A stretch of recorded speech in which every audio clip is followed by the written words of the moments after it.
le recycleur en version mythique. Il faut donc tuer un boss pour pouvoir le récupérer. Celui-ci fait un peu plus de dégâts, il se recharge plus rapidement, donc il est assez intéressant. Mais bon, la plus grande nouveauté de cette mise à jour, ce sont les améliorations de véhicules. Ça change pas mal la donne. Surtout au niveau de la rota. Donc là, je vous laisse regarder le petit trailer. On se retrouve juste après.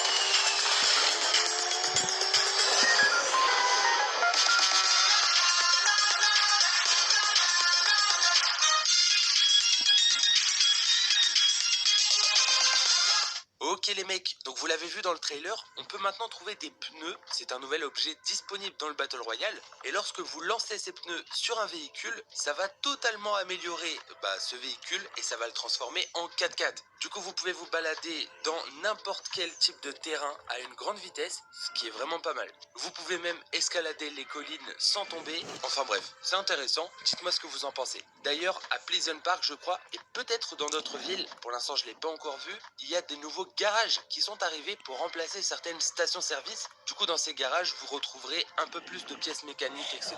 Ça peut être intéressant. Toujours en rapport avec les véhicules, une bonne nouvelle pour les fans du mode créatif, c'est que les voitures et les bateaux ont enfin été ajoutés au mode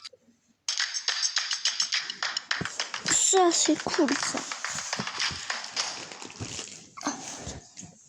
créatif. Alors ça va donner pas mal de choses en termes de map, on va pouvoir enfin faire des courses de voitures, créer de nouveaux concepts, etc. Et d'ailleurs en mode créatif, il y a de nouvelles îles qui sont disponibles, elles sont beaucoup plus grandes pour la simple et bonne raison qu'on peut maintenant jouer à 50 joueurs. Et oui, c'était jusqu'à maintenant en bêta dans très peu de maps, maintenant vous avez la possibilité de créer des maps pour le matchmaking à 50 joueurs. Alors ça va être vraiment intéressant pour s'entraîner en fin de zone, etc. mais aussi pour créer de tout nouveaux jeux avec beaucoup de joueurs. Alors tout à l'heure je vous parlais d'un nouveau skin un peu spécial qui a été trouvé et qui a été ajouté avec la mise à jour. Il s'agit d'un personnage venu d'un autre jeu, c'est Aloy de Horizon Zero Dawn. Comme vous le voyez, tout son ensemble a été décrypté et il y a vraiment beaucoup d'objets qui vont arriver avec ce pack. On a le skin, l'accessoire de dos, putain, une là-dedans, émote, ça un va outil de être relais, un planeur, un revêtement et une seconde variante pour le skin. Et aussi un fond d'écran, vous le voyez à l'écran, il est magnifique. Franchement, j'adore le design. Et donc tout de suite, vous voyez à quoi ça ressemble dans le casier. Alors la seule chose que je me demande, c'est comment a-t-elle fait pour arriver dans le monde de Fortnite, puisque maintenant l'agent Jones est prisonnier et ne peut plus faire venir des personnages. Du coup, la seule réponse que j'ai trouvée, c'est que ce personnage n'a rien à voir avec l'histoire du jeu, elle ne va pas forcément nous aider, etc. Et c'est pourquoi ils l'ont simplement ajouté dans la boutique. Pour finir cette vidéo, on va parler de nouvelles informations par rapport à lui. On sait qu'on pourra enfin le débloquer dans quelques semaines en terminant des quêtes, etc. Les amis, j'espère que vous allez bien aujourd'hui, une nouvelle vidéo. Et juste avant la famille, je compte sur vous, tous ceux qui veulent avoir moi 10 000 V-Bucks sur Fortnite, vous likez la vidéo. Et apparemment ça marche, vous allez avoir 10 000 V-Bucks. Et la famille, je vais ajouter un maximum d'abonnés dans ceux qui mettent des commentaires gentils. Et après ça, je vais vous offrir des skins avec mes 10 000 V-Bucks. Bien sûr, je vais faire ça que avec ceux qui ont le code créateur AHA. Je l'ai déjà mis, espèce de gros PG.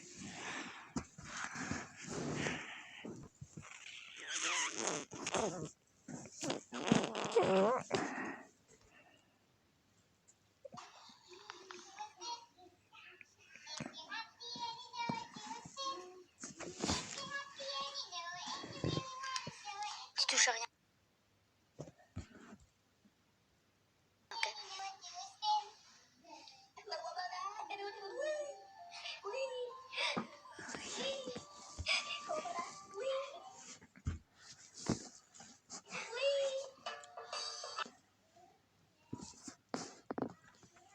Salam la famille. On va alors faire un commentaire. Accepté. Merci à tous ceux qui le font, ça me soutient énormément. Et en plus de ça, apparemment, tu l'aides à la René d'ailleurs qui est dans ton casier. Eh non, vraiment, essaye, tu verras. Mais bref, la famille, on perd pas plus de temps. C'est parti pour la vidéo. Pour la famille, j'ai remarqué que quand on va dans le pass de combat, on peut avoir des informations très importantes. Et ouais, la famille, j'ai vu qu'il y a un écran de chargement qui est un peu bizarre. C'est celui-ci, il est juste là. Alors peut-être que comme ça, vous voyez rien, mais attendez. En fait, la famille, on peut voir qu'il y a une ville qui est juste en dessous de la flèche, mais on la connaît pas du tout. Eh non, vraiment, cette ville, elle est sur la map de la saison 6. Et en plus de ça, quand on la regarde bien, on peut voir qu'elle ressemble énormément à la ville de Gotham City. Et attendez, je vais vous montrer, vous allez voir. Quand on regarde les bâtiments, on peut voir que c'est exactement ceux qu'il y avait quand Gotham City était sur Fortnite. Et le retour de Gotham City sur la map, c'est clairement possible. On avait déjà eu Batman qui était arrivé et on sait qu'il va revenir pour la collaboration DC Comics. En gros, il va arriver dans l'univers de Fortnite et il va s'intéresser à ce qui s'y passe. Dans les premières images de la collaboration, on peut déjà voir qu'il y a Weeping Wood. Du coup, ça veut dire que Batman va arriver à Weeping Wood, mais on peut voir encore autre chose. Sur les images, on peut voir que Batman a écrit sur ses bras, ceci s'est déjà passé avant. Donc ça, c'est parce que Batman, il va être coincé dans la boucle et il va revivre des événements qui se sont déjà passés. Et en parlant de la boucle, il y a aussi écrit, tu as 22 minutes. Et ça nous donne l'information que la boucle, elle dure 22 minutes. En plus de ça, à Weeping Wood, on peut avoir des informations sur la boucle. Là, ici, il y a un boss et il nous dit... Pub de merde.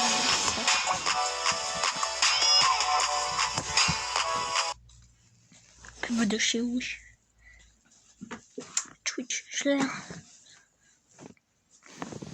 Après, le guide pratique dit entrer dans la boucle entraîne souvent des pertes de mémoire. Donc là, on a l'information que quand on est dans la boucle, on a des pertes de mémoire. Et c'est pour ça que Batman, il s'est marqué des informations sur lui. En fait, c'était pour ne pas les oublier. Il y a aussi le même genre de marques sur le visiteur. Elles sont un petit peu cachées. Personnellement, je trouve ça bizarre qu'il ait les mêmes marques. Mais la famille, on n'a pas plus d'informations là-dessus. Par contre, la famille, vous allez voir, j'ai trouvé un truc de malade. On retourne sur l'écran de chargement parce qu'il y a des informations que personne n'a remarquées. En fait, on peut voir qu'il y a une sorte de tour qui est juste en dessous de la flèche. Alors du coup, on a cherché et on a trouvé ce que c'était. En fait, la famille, cette tour, elle vient de l'univers de Teen Titan. Dans Teen Titan, à l'intérieur de la tour, on peut trouver le personnage Raven. Et c'est ce personnage qui a inspiré la création du skin Raven. Ce skin-là, c'est un skin qui est dans le pass de combat de cette saison. Et on peut voir qu'il fait partie de l'ensemble Teen Titan. Donc il y a une collaboration entre Fortnite et Teen Titan. Où la famille, normalement, dans les prochaines semaines, on aura la tour de Teen Titan qui devrait arriver sur la map de Fortnite. Ça va nous permettre de résoudre le mystère de l'event de la saison 6. Je sais pas si vous vous en souvenez, mais il y a un moment où la fondation, il dit... Les sœurs,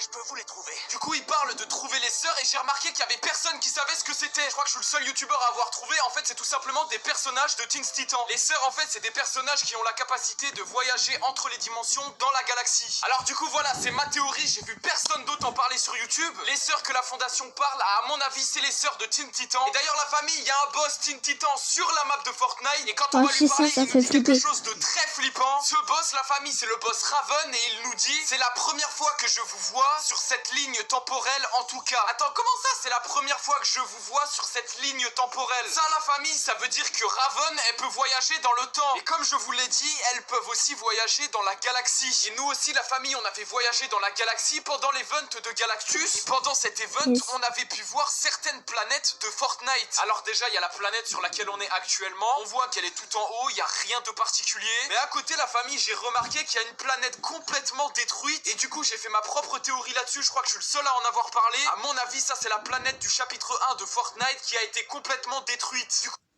YouTube Music Premium. Mais ça me casse les couilles, hein, encore. Essayez dès maintenant. Du coup, ça veut dire que c'est la planète où il y avait la map du chapitre 1. Et personnellement, je trouve ça vraiment stylé. Mais c'est pas tout, il y a une troisième planète. Et c'est celle-ci qu'on avait pu voir pendant l'event de la saison 6 dans l'autre vague de réalité. Et celle-ci, elle est pas très importante, c'est pas ça qui nous intéresse. Nous, ce qui nous intéresse, c'est que la map du chapitre 2, apparemment, elle va être détruite. Et on peut avoir des informations là-dessus directement sur Fortnite. La famille, ce sac à dos, il est sorti dans la saison 3 du chapitre 2. Et il représente le point 0 quand il est ouvert. Donc là, en gros, Fortnite nous avait donné un indice sur ce qui allait se passer avec le point 0. Et actuellement, il y a d'autres skins qui nous donnent des informations sur ce qui va se passer bientôt. Ça, c'est le skin Galaxia qui est sorti dans le club de Fortnite. Et son sac à dos, il représente la map de Fortnite, mais qui est complètement détruite. Alors, c'est possible que ce sac à dos, ce soit un indice que la map, elle va être détruite. Et il y a aussi l'emote de Flash, où on peut voir qu'il y a une map très bizarre qui est représentée. En gros, on peut voir qu'il y a une map, mais c'est pas la map du chapitre 1 et c'est pas la map du chapitre 2. On peut clairement voir qu'en gros, là, il y a vraiment une troisième map qu'on connaît pas du tout. Du coup, bah, on peut se demander, c'est la map de quoi? Est-ce que c'est la map du chapitre 3? Du coup, on va directement aller voir en game ce que ça donne. Bon, les gars, on part directement en game. Du coup, on va voir un petit peu ce qui se passe. Ok, j'ai une arme. Ok, toi t'es mort. Du coup, les gars, on va essayer de voir l'emote pour essayer de voir à quoi ressemble la map. Oh, mais attends, il y a quelqu'un. Ok. Nice, il est mort. Là, le pro. Ok, hop, vous êtes morts. Les gars, c'est bon, on a éliminé tout le monde. On va enfin pouvoir faire l'emote. Ok, du coup, on va se mettre juste ici. Hop, je fais l'emote. Et là, peut-être que normalement, on va voir quelque chose. Ok, ouais, c'est bien une map. Ok les gars, attends, là j'ai Voilà, vraiment c'est une map, map voilà. qui était affichée. Et cette map là, c'est pas la map du chapitre 1 ou du chapitre 2, c'est vraiment une nouvelle map. Là les gars, je vais voir en mode rediffusion, je vais pouvoir mettre pause et zoomer un petit peu. Ok, donc là c'est le moment où j'ai fait l'emote. Et là du coup, je vais zoomer là-dessus parce que c'est ici qu'on voit la map. Ok, là c'est bon, on est hyper proche et what? Ok les gars, c'est bien ce que je pensais, on peut vraiment voir qu'il y a une nouvelle map. C'est une map qui ressemble pas à celle du chapitre 1 ou celle du chapitre 2. Au milieu, on voit qu'il y a une sorte d'île, ça me fait un petit peu penser à l'agence, mais on voit que c'est pas du tout l'agence. Là en haut à droite, on devrait avoir Steamy Stack, il n'y a pas Steamy Stack. En plus de ça, ils mettent que Durburger, il était juste ici, alors qu'il n'y a jamais eu Durburger ici, ni sur la map du chapitre 1, ni sur la map du chapitre 2. Et du coup, ça veut dire qu'on a une nouvelle map qu'on connaît pas encore. Et la famille, je crois savoir c'est quoi cette map. Il y a une des cinématiques, on voit John Jones dans l'institut onirique, et quand il sort de la pièce, on voit qu'il y a un cadre qui est accroché au mur. Et sur ce cadre, la famille, on voit un bâtiment qui ressemble énormément à l'agence. Bon, au final, on avait su que c'était pas l'agence et que c'était autre chose. Et bah la famille, ce bâtiment, j'ai l'impression qu'il ressemble énormément à celui qu'il y a au milieu de la map. Alors est-ce que cette map en fait c'est tout simplement l'endroit où il y avait John Jones? Je sais pas du tout. Par contre il y a encore autre chose que personne n'a remarqué sur cet écran de chargement. Sur l'écran de chargement on peut voir aussi autre chose en haut à gauche. Quelque chose de très bizarre. En gros il y a des sortes de bâtiments mais actuellement ils sont pas sur la map. Et ces bâtiments ils ressemblent énormément à ceux de Polar Peak. Et quand on regarde les deux on peut voir qu'il y a énormément de ressemblances. Et bon pour ceux qui voient pas, attendez je vais vous montrer. Si on zoome ici on peut voir qu'il y a un pont et c'est exactement le même que celui qu'il y a à Polar Peak. Alors est-ce que Polar Peak va revenir sur Fortnite? Et bah en cherchant dans les fichiers du jeu, il y a des leakers qui ont remarqué que les textures de Polar Peak étaient de retour. Alors pourquoi est-ce que Fortnite remet les textures de Polar Peak alors que Polar Peak est pas sur la map de Fortnite? Et en plus de ça, si Polar Peak revient, ça annonce le retour du dévoreur. Et le dévoreur, la famille, peut-être que c'est lui qui va détruire la map de Fortnite. Et la famille, quand on est à la flèche, on peut entendre le bruit du dévoreur à l'intérieur du point zéro. Alors je vais monter ici, vous allez voir vraiment, on peut entendre des bruits qui sont très flippants. Ok, donc ça c'est quoi là? Déjà ça c'est vraiment flippant, on a l'impression d'entendre en fait le... Moi j'ai juste un casque de chez rouge pour entendre mes pas Oh non, vraiment c'est exactement le même bruit là les frérots. Bref la famille, c'est tout pour cette vidéo, je compte On sur peut s'y mettre la vidéo à la fin de N'oubliez pas le code créateur NA, la musique. NAHA, accepté, ça me soutient énormément et on s'approche des 10 000 soutiens, donc merci à vous. Sur ce la famille, on se retrouve bientôt pour une prochaine vidéo, ciao. Gros copieur de musique. Attends, j'ai envie de voir. Continue à partager, c'est ça? Ouais. Oh putain. Oh frère, depuis quand ça se met Unchained? Non mais c'est jamais fait ça. Je vais jamais y arriver, gros. Regarde tout ce qu'il y a dans une boîte. Il y a 20 nuggets, donc ça veut dire que ça fait 100 nuggets exactement. J'avoue, j'ai regardé des gens qui faisaient ça, qui s'expliquaient des petites astuces aussi. T'es sérieux? Non, en vrai, je pense que je vais pouvoir tous les finir. Impossible. Seuls ceux qui ont déjà mangé un Happy Meal ont le droit de liker cette vidéo. Yo tout le monde, c'est Unchained, j'espère que vous êtes tous extrêmement bien aujourd'hui. On est parti les gars.